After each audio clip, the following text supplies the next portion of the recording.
When I first moved in with my girlfriend, 20 odd years ago, our first flat together, it was a horrible place. It was in King's Cross, and it was a horrible area, King's Cross, a seedy road, seedy block, horrible little thing. It was a rip-off, but it's all we could afford. It was one room, just one room, but it had like a little kitchenette area. So what we decided to do, we moved the single bed sort of into there. So we had a lounge, it was like a one-bedroom flat. So at night, we're in a space this big. The bed literally just fit in. I had to scrape it down the wall to get it in, and it came over the doorway a bit, and in bed, I could open the fridge. The fridge was there, the cooker was there, and the sink was there, okay? No toilet. The toilet was a shared toilet with all the other flats in the block, and it was 2 floors down. So what wins in the middle of the night when I need a wee? Do you know what I mean? Putting on trousers and going outside, or just pop into the sink. That one. And I remember 20 odd years ago, Jane in a sleepy state saying, "Oh, at least take the dishes out first."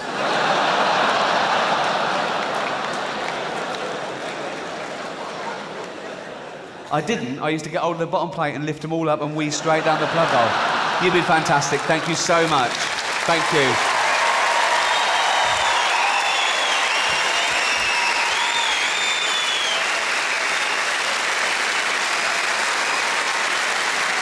Thank you so much. Thank you so much. Thank you. Thank you so much. Thank you. Thank you so much for... You don't get an encore in any other profession, do you?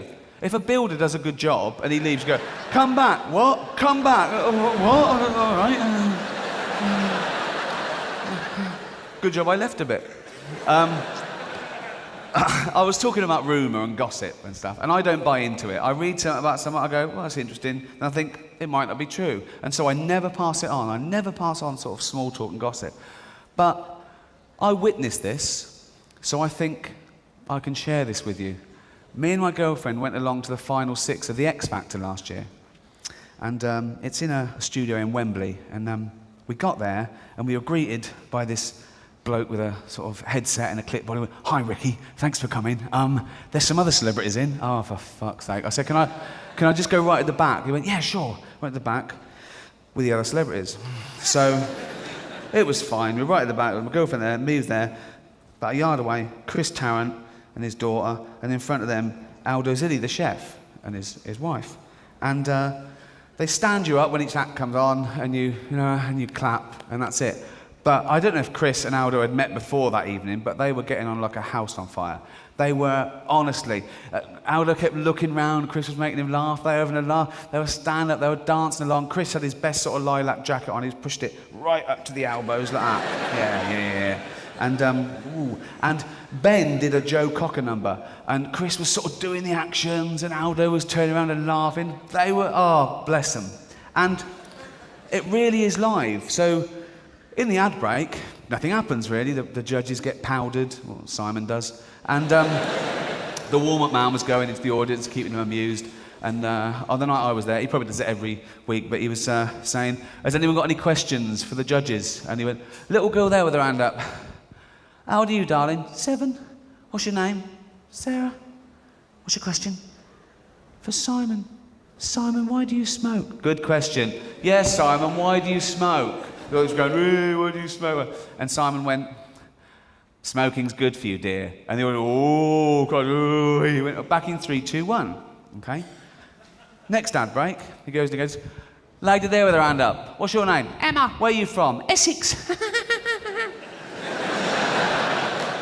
"What's your question?" "Simon, will you marry me?" And Simon went, "Why not?" And they were like, okay. As he was walking back, we saw Louis Walsh just tap his arm like that and show him something. And he went, "What? Chris Tarrant's got a question." It was back in 3, 2, 1. And me and my girlfriend looked at each other and we thought, brilliant. Sometime before the show, Louis Walsh and Chris Tarrant have got together. Chris is going to ask a question. It's going to be a cheeky question to the judges. They're going to love it. The audience are going to love it. They're going to carry him down the street and he's going to be back. So, third ad break. He goes, "Chris Tarrant in the audience, ladies and gentlemen." Hey. No, it was louder than that. I can't do 1,000 people. So he went, all right, Chris. He went, yeah. He went, this question's for Sharon Osbourne. You obviously married a very intelligent, articulate man in Aussie. That's as far as he gets. Because Sharon thinks he's going to have a go. So it goes like this. People are looking over it and goes, you obviously married a very intelligent man. Sharon puts her head up like that, looks at him and goes, fuck you, Tarrant.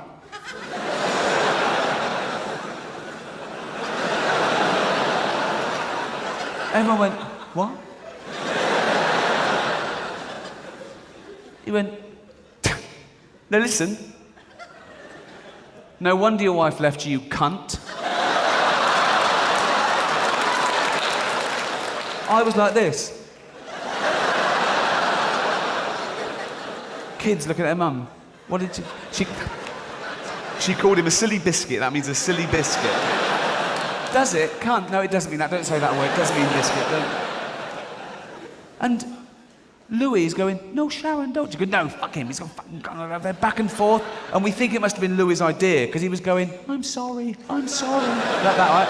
And they're back and forth. He's going, what happened to church? He goes, you bang. She was like, Old Testament God. And he was going, what's the church? He went, listen, he said, I've known your hubby for 25 years. I'm not having a bloody go. Back in 3, 2, 1. The last act comes out. Everyone stands up, apart from Chris, who is like this. What happened there? I've just been mauled. I've been humiliated. I feel like putting the sleeves down. And that's the end of that show. And now it goes over to ITV2 with Ben Shepherd before the results show. And Chris is booked on that show, and he's doing his thing. His mind's probably not on it. Everyone was talking about it half time. People going, what happened there? Was he going to have a go? Did he start off wrong? Did she take him on? She said there was a history. What went on? What was it going to be? Come back out for the results show, and we're all there waiting for it. I look over, 4 empty seats. Oh, fuck. About 30 seconds to go before it went live, they all came out and sit down, okay? Everyone stands up. This time, apart from Chris Tarrant, who's still like that, and now his daughter's like that as well. First ad break, Sharon Osbourne gets the mic, and she goes, I'd like to apologise to all the mummies and kiddies in the audience for my awful, awful language. But when someone belittles a loved one, we're like lionesses, aren't we? She gets a round of applause. I look at Chris, he goes, this is bollocks. As a famous person, you sort of read about yourself, gossip and, Twitter and everything. And one thing kept cropping up, even when I was sort of preparing for this tour, people saying, oh, he's out of touch. He's so famous, he's rich, he's mega rich. I am. I could have this place burnt down for a laugh.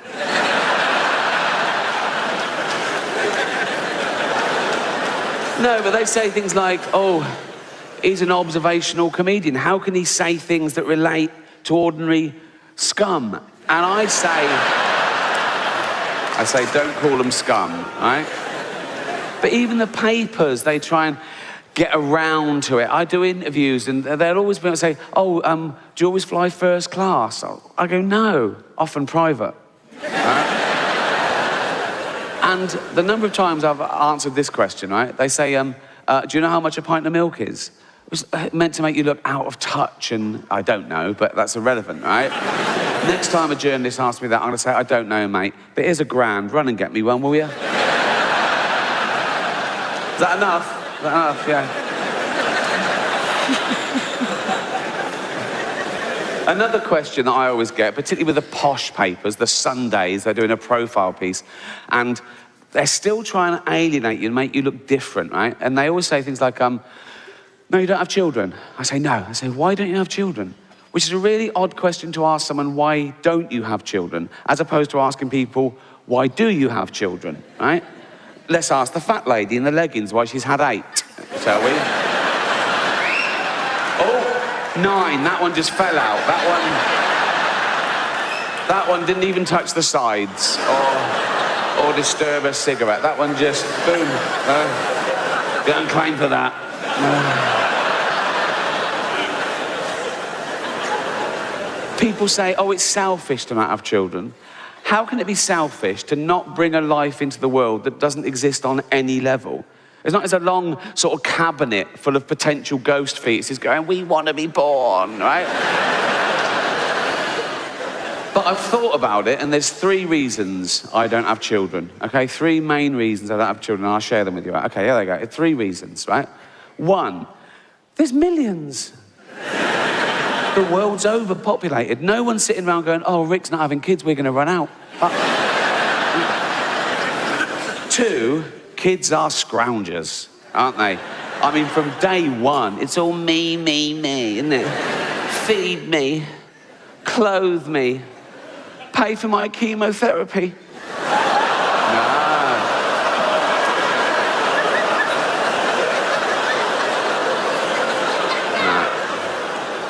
Not my problem, son. Not my... Luck of the draw, boy. Luck of the draw. It costs the average household in the West $200,000 to bring up a child, right? And you don't see that back. They don't want to pay you back. They're not grateful. They don't go, oh, thanks for having me every day. They go, I didn't want to be born, right? Even if they get a top job, right, which they won't, okay?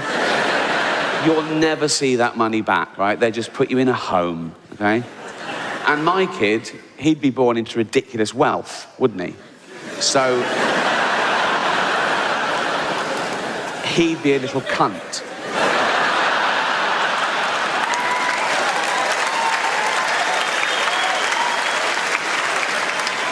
A little Hampstead cunt. Running around with all the other fucking little Hampstead cunts.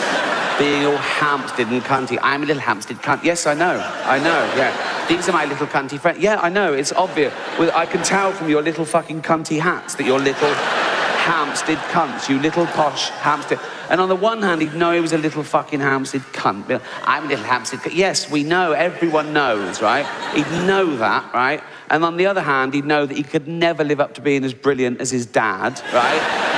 I'd say, you know, I worked my way out from nothing and I gave it to you and you're just a little useless Hampstead cunt. You go, yeah, and that would probably prey on his little mind a bit, wouldn't it? Like 11, 12, he'd sort of be a naughty boy, run with the wrong crowd, try and get out from under my shadow, right? And then he'd turn to drugs, and about 13, he'd come home and he'd overdose on my Afghan rug. 20 grand, that was, right? And as he was there, right, convulsing and throwing up his fucking lungs, right? And with his little posh, high-pitched fucking death rattle, right?